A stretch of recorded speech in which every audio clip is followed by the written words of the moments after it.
I'm happy to just give you this entire script, but if you want it customized for your world specifically, then yeah, you're gonna have to pay your boy. Meta Horizon Worlds, where you can create just about anything. Hey, what's up? I'm Teacher Danny, and I'm going to show you how to make an object move along a predetermined path. We're going to use this Jeep here, and I'm going to teach this to you in 3 phases. And this is going to be for all skill levels. Here's the Jeep. See, I'm not doing anything. I triggered it with that object, and it's going to do what it's going to do. The 3 phases I'm going to teach this in is one for people with advanced skills in scripting. I'm just going to do a quick overview, 1 or 2 minutes, show you the script, show you the objects. Then part 2 is going to be the intermediate section where I explain why I did what I did. And then step 3 is going to be much longer. Step 3 is going to be most of this video. That's going to be for beginners who maybe have never scripted ever before. So I'm going to build it literally from scratch, and we will be able to do this no matter who you are or what your skill level is. I'm going to do a quick overview now. If I say anything that is over your head, don't worry. When I get to the intermediate and the beginning phases, I'm going to explain in great detail, okay?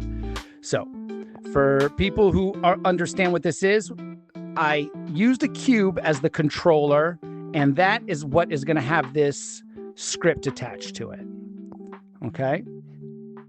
Then the script is as follows. So, while I'm holding the controller, if you click button 1, it's going to move the Jeep to the position of T1. And here are all the variables. There's the Jeep, and then there's T1 through 8. T is just what I named these triggers. Instead of writing trigger 1, trigger 2, trigger 3, I just wrote T1 because it was quicker. All right, so it's going to move to T1, which is that first one here. Then it's going, and it moves over time, 5 seconds. And then after that 5 seconds is up, it sends event A1. When A1 is received, then it rotates. But I have the rotation happening after just 1 second. Of course, you can adjust all these seconds and distances any way you want.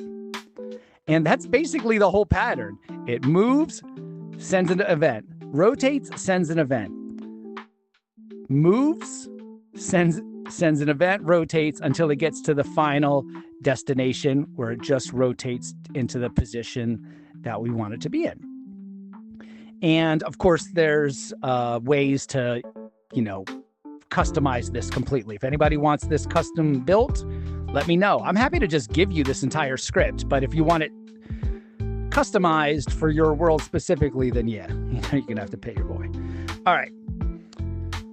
The triggers, there's nothing special about them. They're just regular triggers. I like using triggers because they take up very little space. They're very easy to see. See, they're translucent green boxes, but right on the other side of this code is these 2 green boxes. But look, if I'm standing here in regular mode, not in edit mode, you can't see them.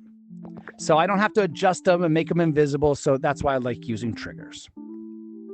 Now, what you have to do when you set up your triggers is you have to make sure that they have the same orientation as whatever the object is that you're moving. So in this object, just like every other object, has 3 axes. Okay, this one is a little bit funny because of how I grouped it together with this Jeep. It's pretty much on the avatar pose, but you see I have Z positive in the front and Y positive on the top. So that's the same thing I did with these scripts. I made sure that they were oriented as such, and then I connected them. Let's just look at how it's connected on the script, and then I'll move on to the intermediate part. All right, very simple. I made it grabbable. It's the only thing I really did to it. Then I plugged in all of the objects that it's connected to, of course, the Jeep, and then the triggers in order. And I named my triggers as well, so that way it would be less confusing. And you'll see why if you wait till the end and watch me do this whole thing. It will help organize it. All right. So now let's do the intermediate part of the video. What I'm going to do is tell you why I did what I did. This is gonna have to move with us so I can explain as we go. Okay, so basically this script is attached to this cube. This cube is grabbable. See, I can grab it. And the very first thing that happens is when button 1 is pressed. For this one, the button one press is pushing in the stick, but you could set it to trigger, you could set it to button 2, whatever. For this, I have it set to button 1. So to trigger it, you can have when, world starts, when player collides with whatever, player enters triggers. There's so many different ways to start it. I started it with a button. So when the button is pressed, it's going to move the Jeep to the position of T1, which is that first trigger down there. Trigger 1. And it's going to move over time. So move 2 over time. We get that out of motions. See, not instant motion. You got to go to motion over time. Move 2 over time, not by. Move 2 over time because it's a specific place we want it to go to. And you can't just move it to T1. You have to move it to position of T1.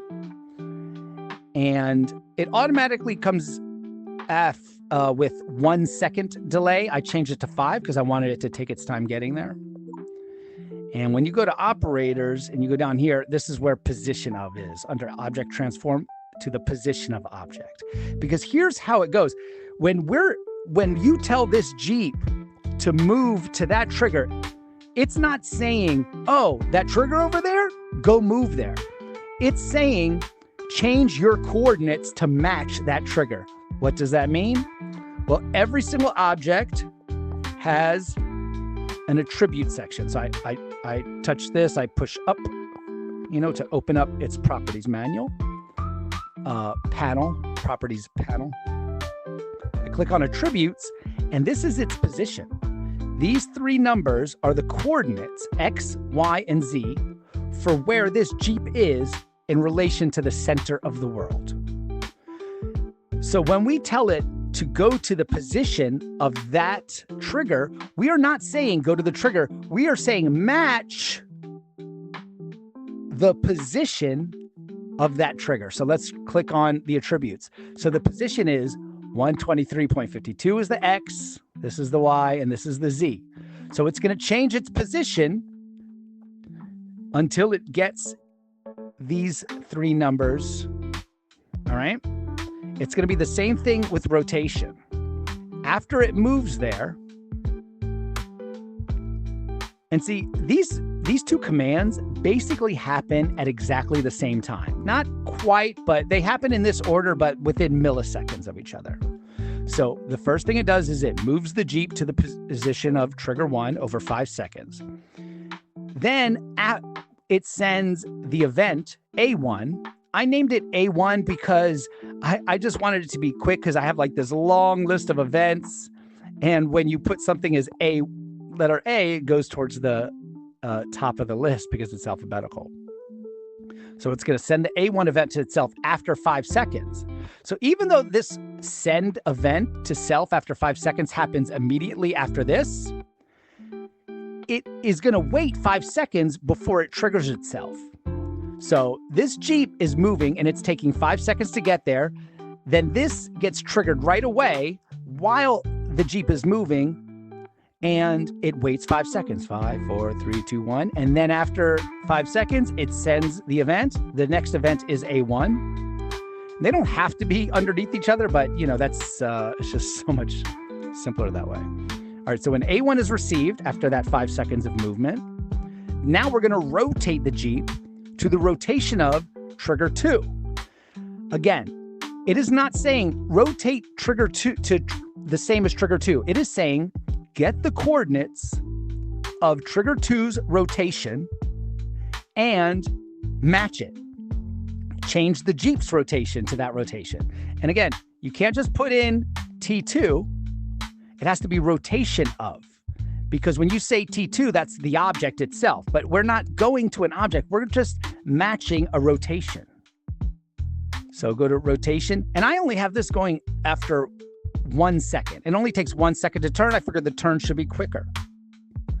Then after that 1 second of rotation, it sends A2 to self after 1 second. See, these should match if you want them to happen right away. Maybe you want it to turn and then stop for a few seconds. Then you would adjust this. But I'm having it just wait long enough to rotate. And again, let's just see how, let's look at trigger 2. Trigger 2, we're going to click on its attributes, and we're not looking at position this time, we're looking at rotation. The Jeep itself also has a rotation, and it is going to match whatever the rotation of this. So even though when it moves, it went to the position of this object. When it rotates, it's not going to move towards this object. All it's going to do is match the rotation. So let's watch it go. Now it's moving. It's taking 5 seconds to move. After that 5 seconds, it rotates. Now, it took 1 second to rotate. Let me reset so it stops moving. Not that it matters. It took 1 second to rotate, but all it's doing is matching trigger 2's rotation. So trigger 2 could be out here. It doesn't matter because the rotation is going to stay the same.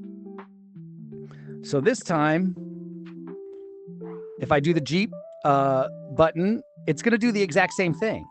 It's matching that first object's position coordinates, then it's matching the second object's rotation coordinates. I like to keep the objects though close to each other. It just makes it a little simpler. So basically what I did is I put this trigger there. It has the same coordinates, Z positive, Y positive, facing in the same directions as this one. Remember, Z positive was in the front, Y positive was on the top. It moves to this location, then it matches this rotation. And the way I set this up is I kind of have it point. I turned it originally, it was just a trigger like that. And then what I did is I turned it to where I want it to go. So it moves to here, it matches this trigger, and then this next object it moves to. Then this object it rotates to, then moves to. You know what? Let's watch it one more time and I'll explain it while it goes. So it's moving to position of first, rotating to trigger 2, moving to position of trigger 3, rotating to rotation of trigger 4, moving position to position of trigger 5, rotation of trigger 6. It's going to move here to the position of trigger 7 and rotate to the rotation of trigger 8. And let's go through all the variables real quick, and then we'll start on the beginner portion where I'm going to build this entire thing from scratch, brand new. Okay, so again, the script. It starts with a button, then it moves over to the position of. Remember, you have to have position of. You can't just put that in an object in there. It has to be the position of an object, because it's all it's doing is it's asking for 3 numbers. The 3 numbers are its position. Now, when button 1 is pressed, then okay, so it takes 5 seconds. I want it to move, and then as soon as it's done moving, to do the next event. And so that's why I have it set to 5 seconds. I have those match. Then A1 is going to rotate over 1 second and then send after 1 second and so on. Now a position, now a rotation. And that's all it's going to do until it gets to the final one, and it's just going to stay there. Here are the variables we made. Very simple. A Jeep object and then 8 objects for the triggers that I named. Then I put the triggers out there and name them as I put them out there. And now we'll start at the beginner version.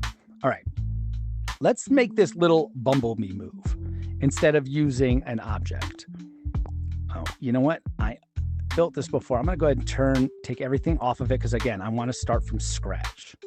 So all I need right now is I need my bumblebee. I have my script, and then I have an object that I pulled out. You can pull out any object, but I used a sphere, and it's the controller, and you can grab it. And then I'm going to have this set that when I push a button on this, it's going to have the bee do its path, go along its path. So let's start out with the script. If you don't know where to get a script, let me show you. Probably should have even saved that part, but all right. So we open up, the build menu, go to gizmos, scripts, and then, pull the trigger and it pulls out a script. Okay, I'm going to erase it because I already made one. And I just touched it with the raindrop, pushed up, and it opens up what is in the script. As you see right here, nothing is in the script. I did change the name before. Otherwise, it'll just say script, script 1, script 2, script 3, and so on. But I called it bee path because it's a path for the bee. So the very first thing we're going to do is we have to think about what object is going to have this script attached to it. Well, it's going to be this sphere. So this sphere is what has the script on it. So let's keep that in mind the entire time. So we're going to go to events, and this is, you can't just go like to move. Like if I go to move to, it won't go. Move has to happen underneath an event. An event is what starts, anything, movement or whatever else it does, any type of calculation, any computation, it has to start with an event. And we are going to use a controller event. We're going to use when button 1 is pressed. So what it says here, when button 1 is pressed while grabbed by player. So that means whatever object this script is attached to, when it is grabbed and button 1 is pressed, do whatever comes underneath it, which I'm going to show you. It's going to be some nested. We're going to nest some commands in there. We'll start out with motion. And when we click on motion, there's instant motion. We don't want to use instant motion because it'll get there immediately and it'll kind of look like it just teleported there. We want to use motion over time. And we're going to move to. See, there's move to and move by. We're going to move to because we want it to be very specific. So move to over time. And you see the default was 1 second. Now it's moving itself. This object is what's going to have the script. We don't want this object to move. We don't want self to move. We want something else to move. So let's go over to our variables. We're going to click on it. We're going to create a variable. Okay, I already have the variables there, but let me show you how you would create it. So go down here and type in the name of the variable. And then you choose what type it is.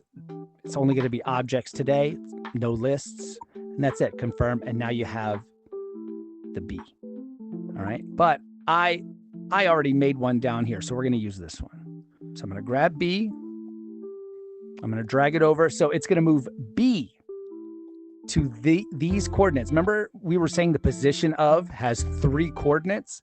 Well, this is 3 coordinates, X, Y, and Z. And you could tell it the exact coordinates in a world, but we don't want to just use 1, 0, 0. That's basically the center of the world. We are going to use position of, and we're going to put a trigger out there. So we go over here to operators. We can go down to object transform. It's not very far down. And we're going to use position of object, drag that over, and put that in where that vector was. Now you see it's empty there. So position of what? An object. So I already made them, but you should make 8 more variables called T1 to T8. We're going to move it to trigger 1 or T1. So that's it. As soon as button 1 is pressed, it'll move the B to the position of T1 over 1 second. Let's have it take it a little less, or take a little more time so it doesn't go that fast. Let's do over 3 seconds. So if I grab it, is it going to work? No, because we still need to attach the scripts. Okay, So here, I have the sphere here, and we're going to be attaching the script to it. But we're kind of getting ahead of ourselves right now. We'll come to it. Let's see, B path. Yeah. So we would find it right here, and we click B path, and it would have all those variables, that spaces. But, for now, we're just going to leave it blank. Let's do the whole script before we start connecting everything. So it's going to take 3 seconds to move. Well, when it's done with that 3 seconds of movement, we want to then do a rotation. So how do we wait 3 seconds until we do the rotation? Well, we are going to send an event with a delay. So we go back over to events, and at the very top, well, not the very, very top, but near the top, send event with delay. And we're going to nest that in there, and we're going to tell it which event to do next. And you can name them anything you want, but I'm naming them A1 and so on. So send A1 to self, but it's only going to do it after 1 second. That's too early. We want to wait for this entire movement to happen. So we're going to change it to 3 seconds, so that way it matches the movement. Because it's not like this moves over 3 seconds and the script waits for this 3 seconds to be up. It doesn't care. It does this action, and while that action's going, it's immediately going to go to the next action. But the next action is going to tell it delay for 3 seconds. So after 3 seconds, then it will do the next event. So let's go to when event is received. That's an event that can start. And now see, this one is not nested under button 1. When you have an event and the event takes place, the circumstances for the event are there. In other words, when button 1 is pressed, it will do everything that's nested within it. So this is not nested in it. This is only going to happen if we send an event to it. Or sometimes it's called calling an event, but whatever. We'll just say sending event. Now it's sending A1. This is not event A1. We're not saying this is saying when my event is received. So let's click on, if you've already named it in the previous one, it should already be there. If not, just make sure whatever you name it is identical, uppercase, lowercase, everything, spaces, whatever. I mean, there shouldn't be spaces, but I'm just saying they need to be identical. So send A1 to self after 3 seconds. Now let's do the rotation, and we're going to go back over to motion, and instead of move to over time, we're going to rotate to over time. And again, it wants to rotate itself. So let's go back to variables, rotate the B. It has 3 coordinates. We could put in specific coordinates, but I don't want to do that. I want to use the rotation of. So let's go back to operators, object transform. This time we grab rotation of object, not position of.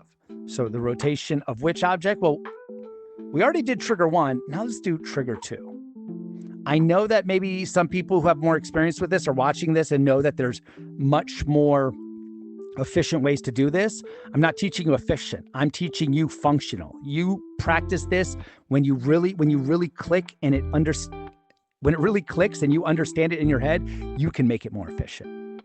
But I want to teach you the building blocks of it. And then you start adding your own style and flair and whatever you want. All right, so we're going to rotate the B to the rotation of T2, and it's going to rotate over 1 second. So it's kind of a quick turn, but I want it to be even quicker. Let's make it 0.5 seconds. So now we want to do the same thing we did up here. We're going to send the next event after this one is done. So we're going to send it after half of a second. So here's what we'll do. We'll get another send event, go back over to events, send event with delay. And we're going to tell it, let's do event A2. And again, if I already wrote all those in there, but you can just click new event and then type it in there. So send A2 to self, because itself is where the A2 is going to be, and it's going to do it after 1 second. Now, again, I want to change this to 0.5 seconds, but I'm going to show you a little shortcut. We already have 5 seconds there. I'm going to, you can grab something with your trigger And then once it's highlighted here, see how it's like floating there? That means I have that one selected. I can like move it places. See, it's not there anymore, but let's put it back. Let's put it back. You can just move it. Now, if you just want to copy it without moving it, you pull the trigger, you're holding the trigger, you're looking at it, you point it to where you want it to go, and you'll know where it's going because, you know, obviously that line is pointing, and you'll see the item kind of highlights a little bit. Wherever you're about to put it, highlights a little bit. And then, see how I have the copy sign on the right? I'm going to tap right. Drag it over, I tap right, and it just copies it. Okay, and let me just do that one more time, kind of slowly. I'm using the index trigger. Grab it, drag it over. I tap right. Here, let me erase that so you can really understand. Okay, I grab it with the trigger. I move it over. I tap right, which is duplicate, and then now I can let go, and this one will stay where it is. So we're going to send A2 to self after 0.5 seconds. So what are we going to do? We're going to do the A2 event when A2 is received. Oh, yeah. So send A2 after 0.5 seconds. Then we're going to do movement again. So let's go back over to movement. Because again, it moved to the first one. Then it rotated to the second one. Now it's going to move to the third one. So go back over to motion, over time, move to over time. What are we going to move? We're going to move the B. And again, I can go over here and get it, but remember what we just learned with this copying? So why don't I grab the B from here? And then when I drag it over self to plug it in there, I'm going to tap right. And now we're moving the B. And we're going to move it to a position of an object instead of a vector. And that object is going to be the next trigger, which is going to be trigger 3. All right, so see what we've done so far? When the button is pressed, it moves to the first trigger over 3 seconds. Then after 3 seconds, we send the A1 event. When A1 event is received, it's going to rotate the B to the rotation of trigger 2, and it's only going to take a half second. So a half second later, it's going to send A2, and when A2 is received, it's going to move to the third trigger. And what do you think we're going to do? I mean, you basically see the entire pattern right here. We're going to send another event. So let's go back to events, send event with delay. Oh, and remember, we don't want it to just be 1 second. We want to use 3 seconds. So when A2 is received, it's going to move the B to position of 3, trigger 3 over 3 seconds event. Now, the very next event is A3. And see why I numbered them? It just makes it less confusing. I mean, you could name them whatever you want. This could be like send glaflugel to self after 0.5 seconds when glaflugel is received. But we're doing this just because it make my brain hurt less. Now, when A2 is received, we're going to send A3. Okay. I'm going to show you something.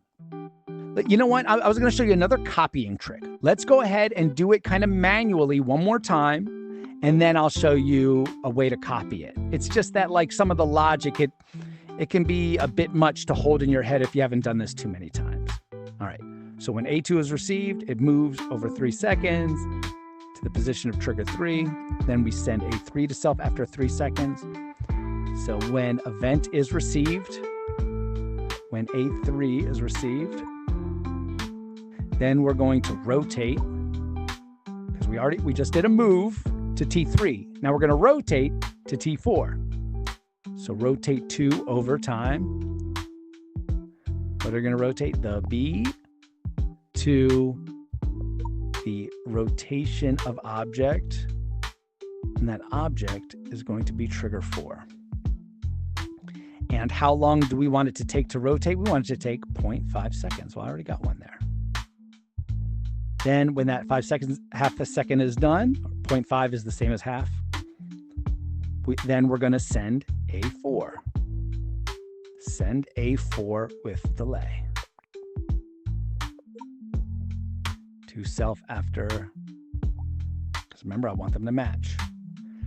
So then what's next? A4. Now I could go over here and I could say when event is received and go down here and change it to A4. But here's what I'm going to do. I just erase that. Okay. This is a rotation. Now after rotation comes a movement. So I'm going to grab this trigger that already has movement in it. I said trigger, I meant event. I grab this event, and then I'm going to see how that white line, that's where it's going to go if I let go. So I could move the whole thing. So now it's down there, but that's not what I was trying to do. What I was trying to do, I just undid that. What I was trying to do is I grab it, and when I move it, I'm going to move it all the way to the bottom. See that white line's there, and I'm going to tap right, and it's going to copy it. So it copied this event, but I still have some changes to make. So this is supposed to send A4, so this should be A4 when A4 is received. It already has B. I don't have to put B in again. Position of, but this one is trigger 3. What trigger should we be doing? Trigger 4. Or no, trigger 5, because we just did trigger 4. Okay, so we already did, trigger 1, trigger 2, trigger 3, 4, and now 5. And then we're going to send not A3. See, we just sent A4. So what's next? We got to send, this time we send A5 to self. And now I'm going to steal this rotation one, drag it down, tap right on the stick, let go, switch this to A5, because A5 to self, rotate B to the rotation of which trigger? Well, last time we did T5, so now it's T6.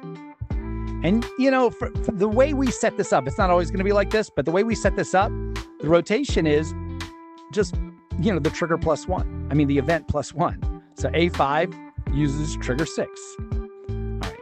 So we sent A5. Now we want to send A6. And this is going to be a movement. So copy this movement one down there. Change A4 to A6. If this is your first time doing it, do each one of those manually and drag them over so you can kind of get used to where things are.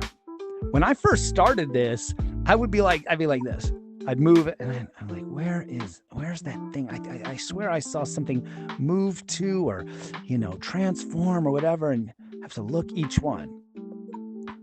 But if you do it enough times, you'll just like anything, you'll remember it. Okay, so an A6 is received, move B to position of not T5, because, it's 6 plus 1, so it should be 7. But the easiest way to think about it is last time we went to trigger 7. So this time we're going to do last time we went to trigger 6. So this time we're going to go to trigger 7. And now we already sent A6. So now we're going to send A7. And A7 is going to be a rotation.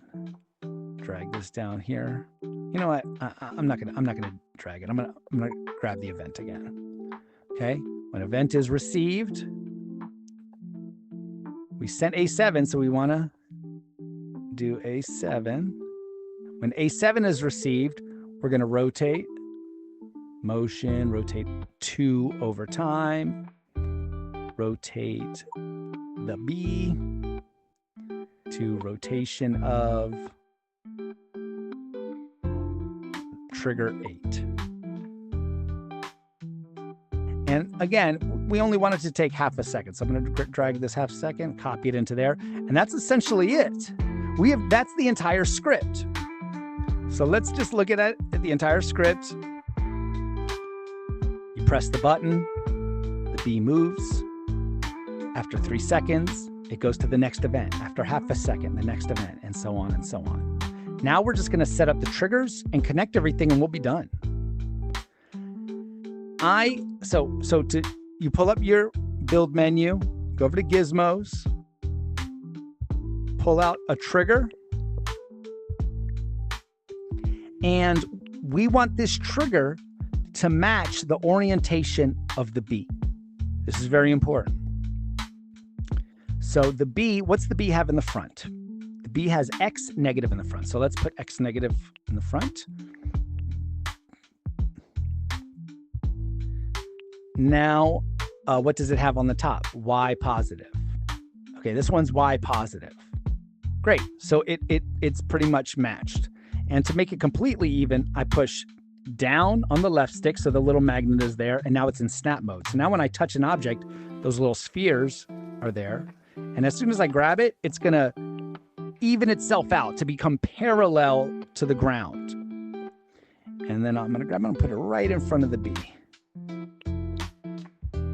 And so now, since it's on the exact same plane that the B is, see, look at this. I can move the trigger all the way down here, and this B is aligned with it so perfectly, it's still in the center.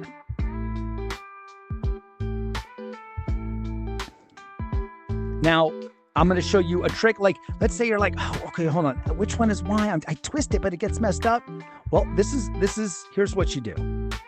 Let's look at the rotation. I'm going to touch it with the teardrop while it's on select mode. I click up.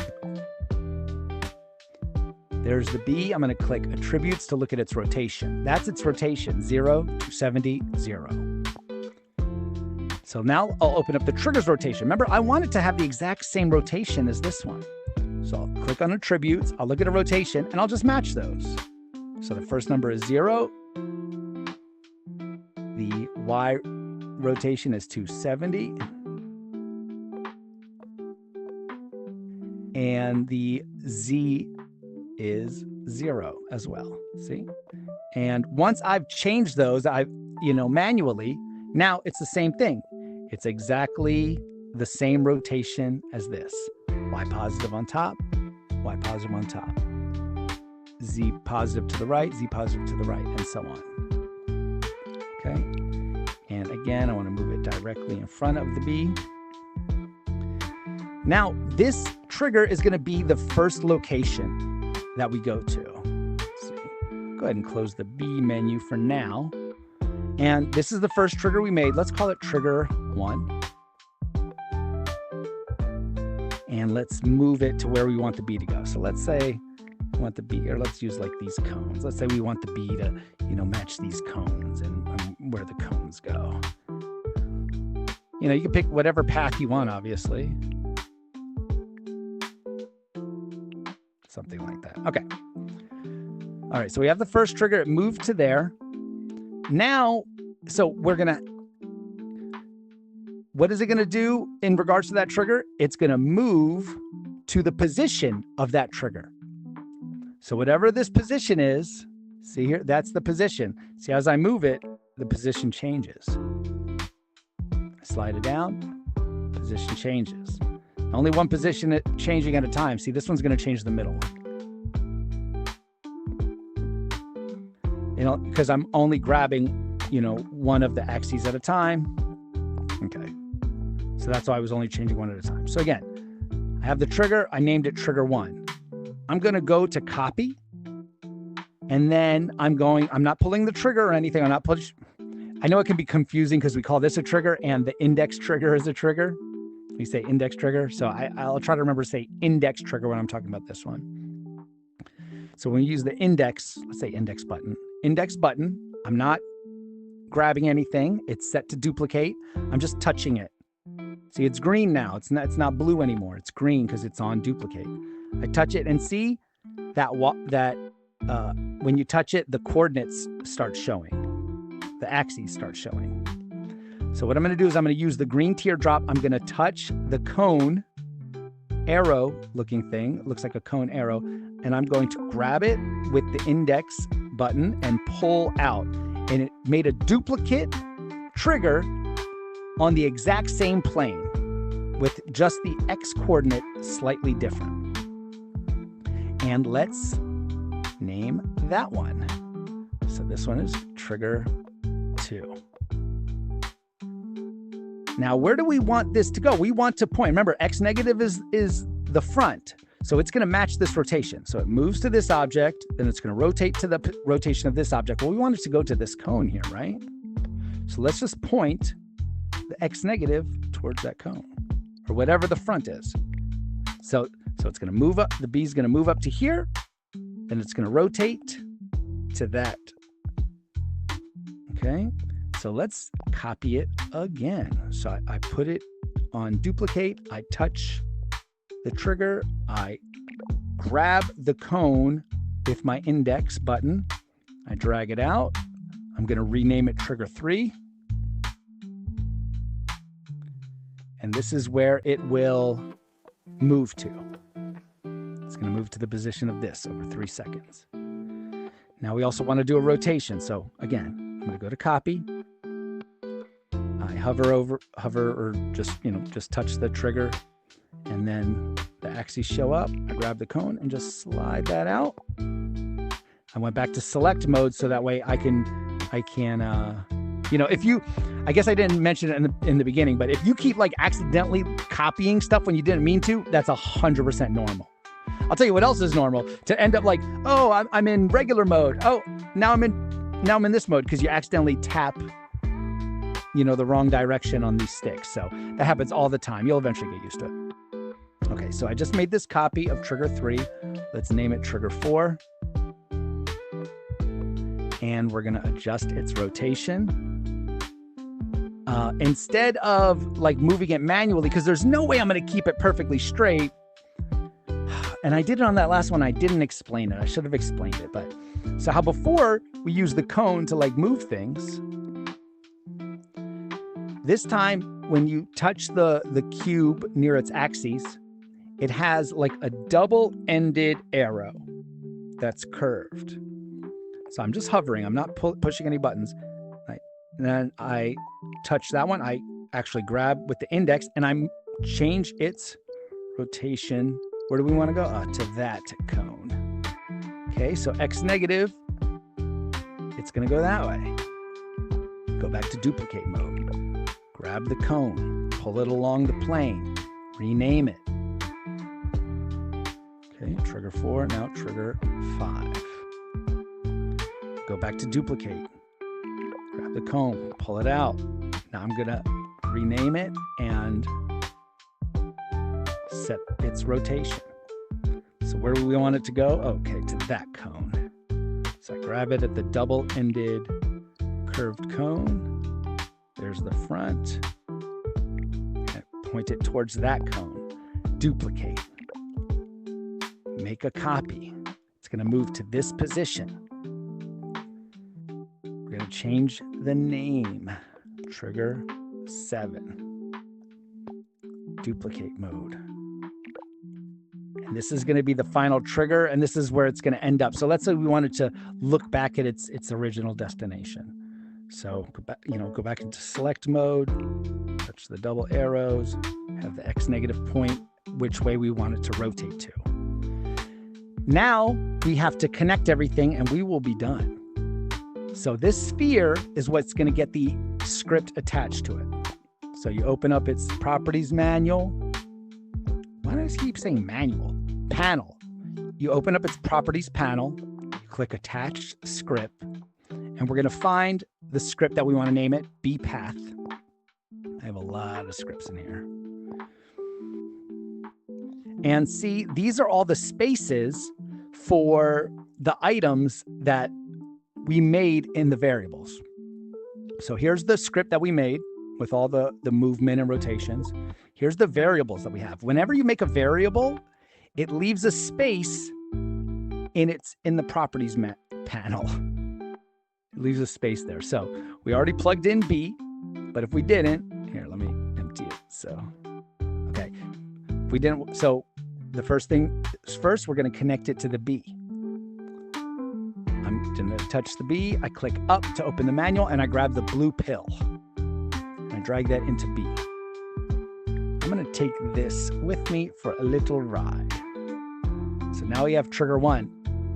And here's the beauty of naming things. Trigger 1, where's this go? T1. Wonderful. Trigger 2, where's this go? T2. And again, if the properties manual isn't there, you just click up and it'll pop up. And you can also click up to make them go down. All right. And let's go to the next 2. Trigger 3, T3. See, it's showing the connections there. T3 is connected to this one. T1 and 2 over there, the B over there. All right. Now trigger 4. Grab the blue pill, move to T4.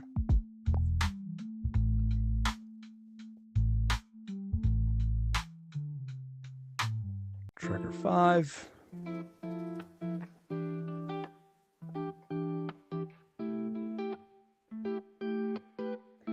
And then the last two.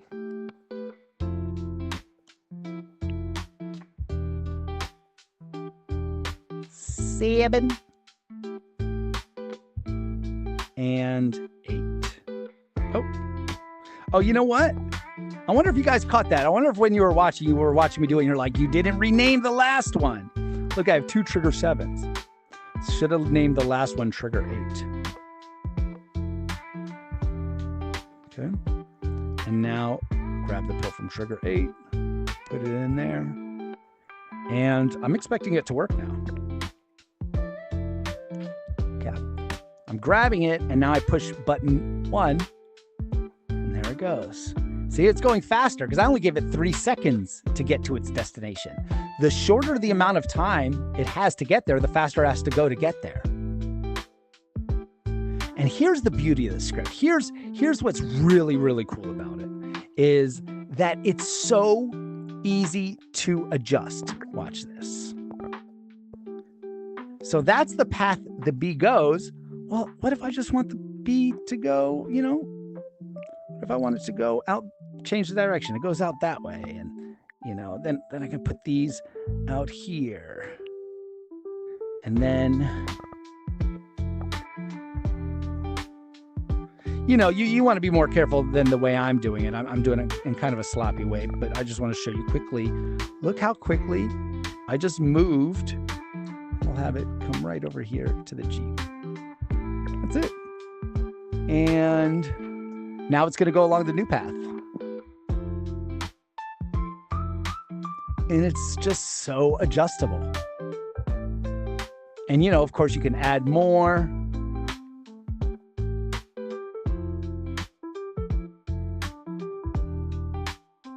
And that's it. That's how you make it. If anybody has any questions, let me know. I 100% guarantee that you can do this or your money back. I'll bring you right in here. We'll be in Teacher Danny's building class, and I'll show you how to build stuff. All right. Thank you very much. I hope you enjoy the video. If you have any questions, put them in the comments. I'm finally learning how to write back in comments, Gen X, what are you going to do? All right. Teacher Danny out.